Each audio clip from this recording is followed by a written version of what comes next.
Meron pa rin siyang palag guys, pero minimal na lang, hindi siguro kagaya ng dati.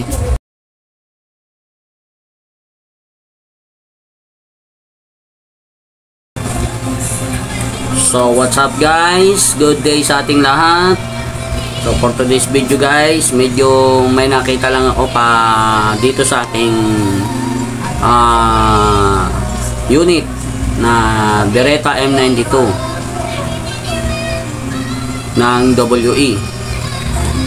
So magdi-DIY ako rito guys, kasi meron akong napansin dito. So eto siya guys, yan, may langis-langis pa.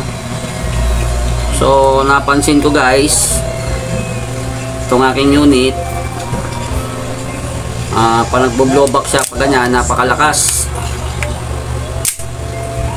Yan, bo-blowback siyang ganyan, napakalakas. So ang lakas ng recoil niya guys. So papalitan ko sana siya ng spring, pero meron akong na-observe. So dito pala tumatama yung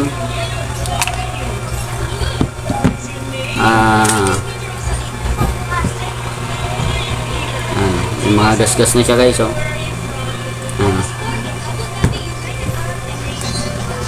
so may napansin ako rito sa aking unit.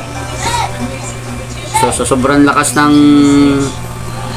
blowback niya, napakalakas talaga ng blowback niya. So kung napanood nyo yung aking video nung tinesting yung aking red dot laser, pag ipinuputo ko siya, sobrang lakas ng paggalaw nung laser sight doon sa aking target. Makikita mo yung laser na sa sobrang lakas ng recoil is ang lakas ng pitik. So makikita mo yon doon sa aking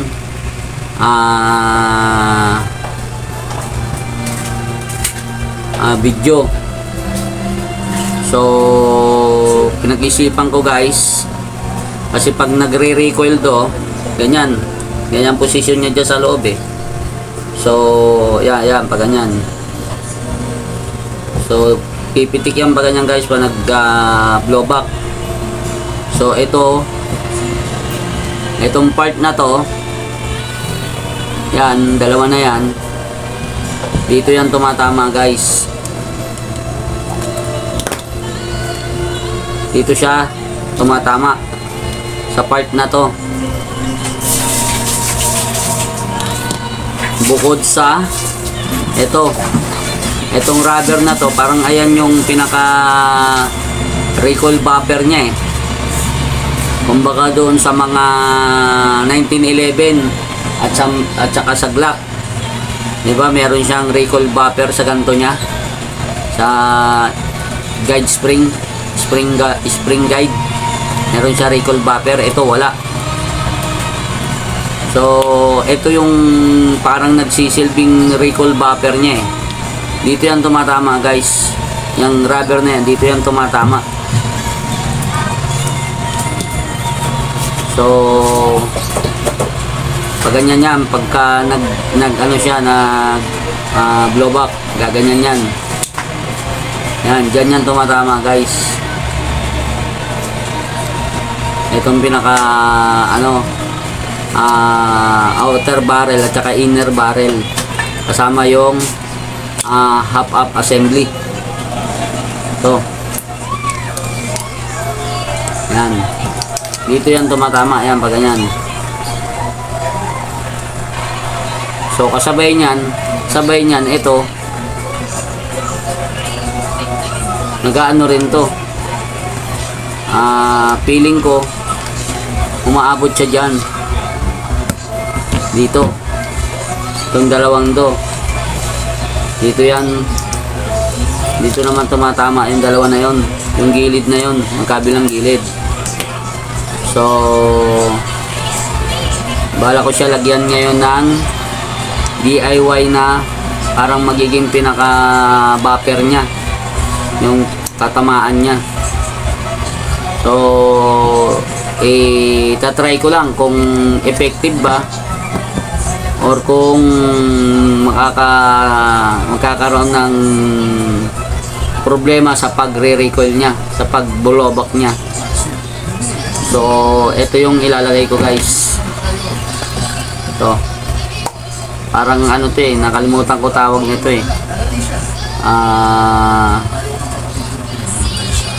parang kagaya ng mga acrylic to, pero hindi siya acrylic, ano siya para siyang karton na matigas. May tawag nito nakalimutan ko lang. Yan. So dyan ko siya ilalagay guys. So pag ganito yan nag-recoil Yan. Ganyan ang forma niyan guys kasi gaganon siya. Yan. Balik. Diyan siya nag-i-slide.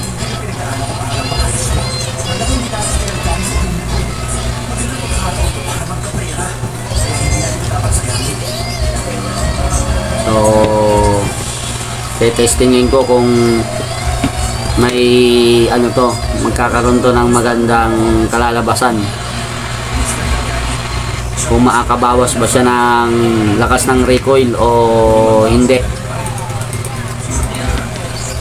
Pero malamang sa malamang sigurado ko nito pagka sumobra yung lagay ko ng ano rito, ng yun karton na to, itong parang plastic na karton, sumobra lagay ko dyan, sigurado ako hindi na mag-i-slide lock to pagka naubusan ng bala. Pero tetestingan ko pa rin.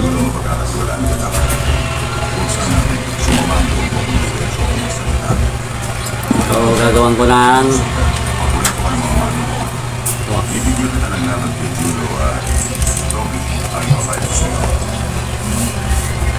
ayos yan.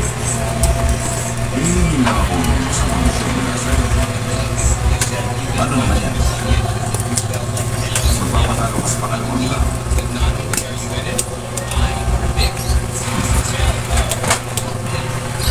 Hindi ako nagpapatalo para sa kahit kasi hindi nga ako magsalita. Mas vertical. Ang nakakuha na ito. Kaya magiging ang iba sa paliwanag sa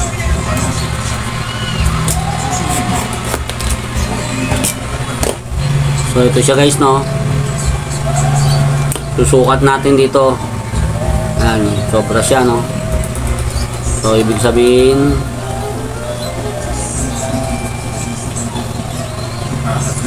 hindi ko pa abutin doon, maliit lang talaga ang ilalagay ko rito guys. So testing pa lang naman to.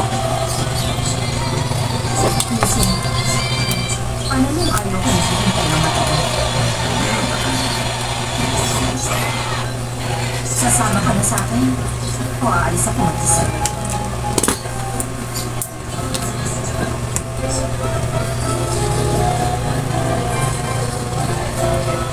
Hindi ko mas maganda kung tatanggapin mo na lang ang ilaalo ko sa'yo, Mr. Comichante.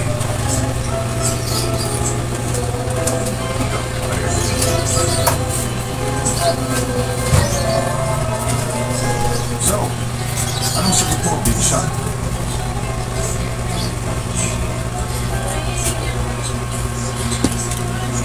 Ayos na. Anong problema yun? Anong karapatan mo ipahinga mo ng gano'n? Kung gano'n, siya ang Prince Charming na nag-iwas sa Santa. Ang walang kwentang payaso na yun. Paano ito nagawa sa akin? Ito ang kapalit ng dati ng gawa ko para sa'yo. Kung hindi dahil sa siguradong isa ka pa rin immigrant na nagkatay sa napakatulis na Santa yun. Kung nasasaktan na kita, ikaw na gumagawa ng dahilan.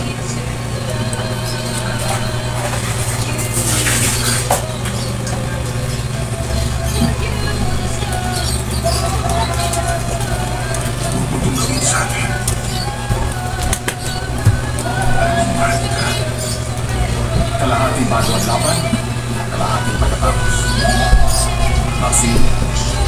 So kailangan isakto natin. May bakat dito guys eh. Ayun oh.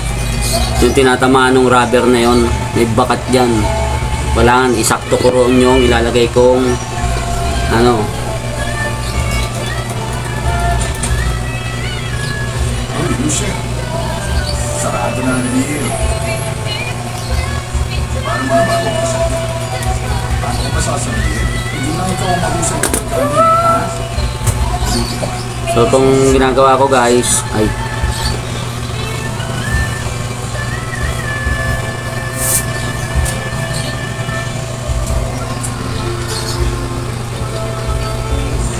yan, pwede na, sakto na siya. So itong ginagawa ko guys, ano lang to, testing lang, ano lang tawag nito, subok lang natin. So DIY nga. Ano po kailangan niyo? Wala.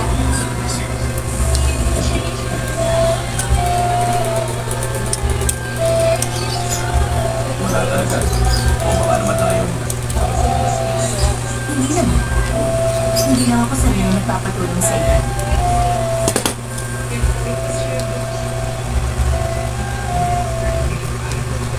So meron na akong dalawa guys, no. So kailangan ko ngayon ng pandikit. Ako muna ang pandikit. Alam ko na darating ka. Talaga?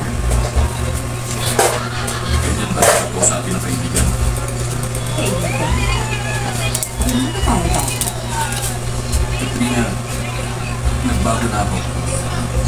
Iba na ako ngayon. So meron ako ditong ano, tong welding glue. Nalimutan mo ng pangarap natin. Pupunta tayo sa atin.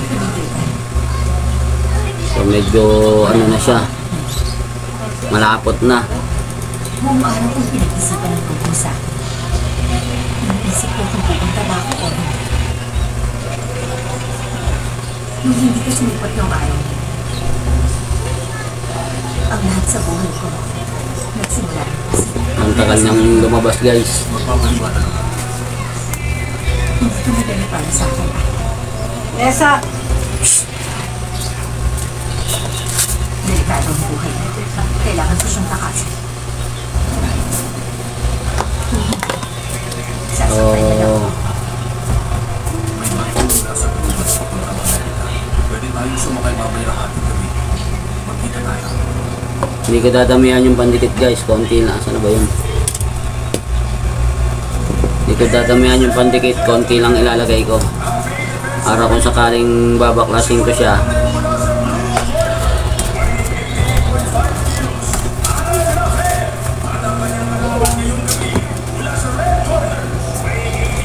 madali ko mababaklas.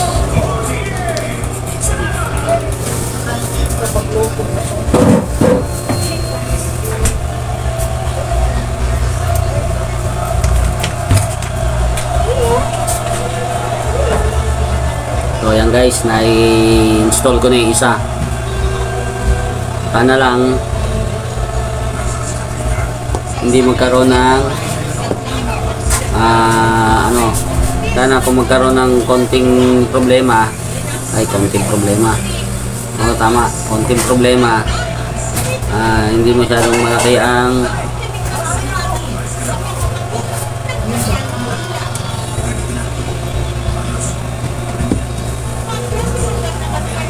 epekto.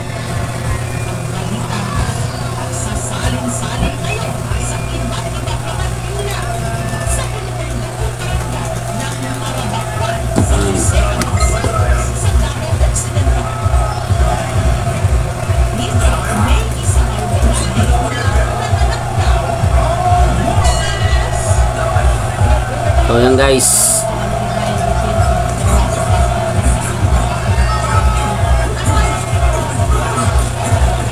sana maging ano yan, tama ang ating obserbasyon sa kanya at hindi magkaroon ng problema.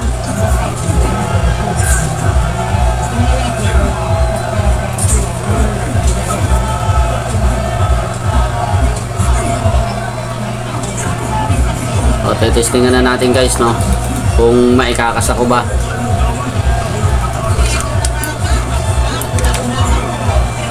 Hindi naman tumatama yung ano, yung outer barrel, malayo sa kanya. Tapos testingan natin yung rubber na to, kung nasagi ba sa kanya. Shoot na shoot guys.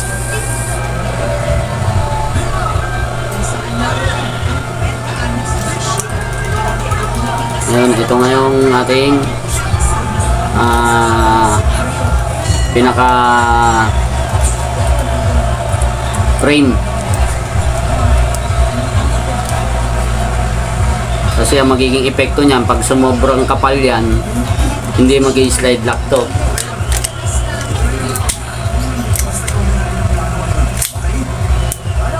Yun, nag-slide lock siya guys. Halos konting-konti yung ano niya. Yan o.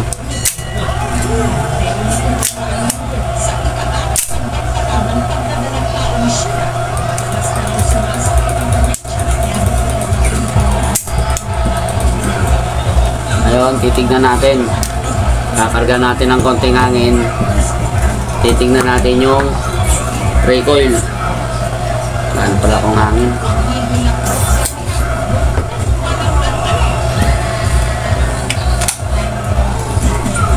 Ayan guys.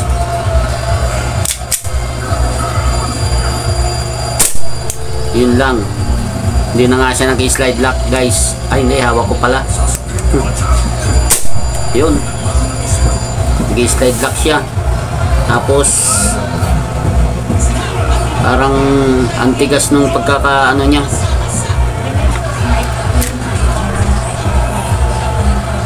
Tignan nyo. Oh, walang masyadong tunog na bakal pag nag-slide lock siya. So ang nangyayari pala, kasi pagka nag-slide lock yung unit natin, naririnig natin parang bakal yung tumutunog.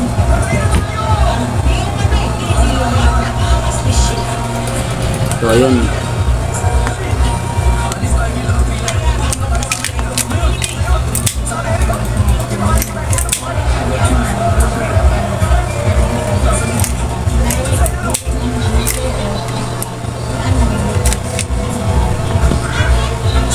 Parang nararamdaman ko na effective siya. Ayan o. Medyo bumukat siya ng konti guys, no? Bumakat ng konti kung nakikita nyo. Ayan, lalapit ko. Humulma yung pinaka ano, toto. Humulma ron sa ano, konting-konti lang. Ayan o.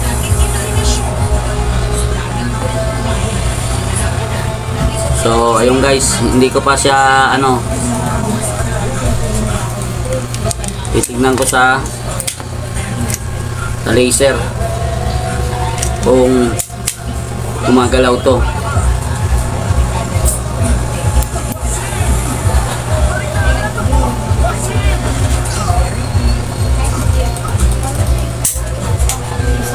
Sus, wala pala yung ano.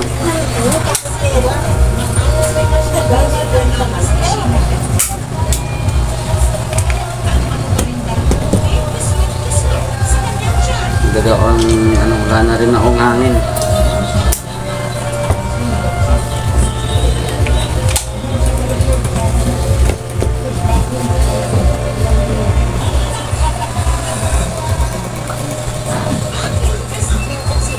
So yung guys, ang tetestingin lang natin kung maggagalaw ba yung laser ng kagaya dati sa mga nauna kong video pa nagtatarget ako ng laser. Is ang lakas ng angat, gumaganyan guys, oh. Gumaganon yung laser dot na yan. Gumaganyan pag pinuputok ko. So ngayon titignan natin kung gagalaw. Kung pag gumalaw pa rin yan ng malakas, ibig sabihin yung observation ko mali.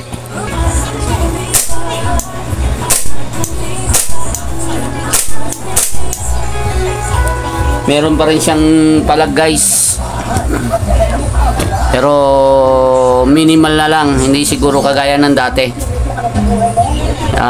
Raramdaman ko naman dito sa ano ko sa paghawak ko ng unit, pagbubutok. Hindi kagaya ng dati na ang lakas talaga ng pagkapalag niya. So, ayun guys, thank you sa inyong panonood. Maraming salamat at gagawin ko pa ng mga obserbasyon at tutuloy ko yung pagdi-DIY kung paano ko malilesen ang recoil sa pamamagitan ng DIY. Thank you. God bless us all guys.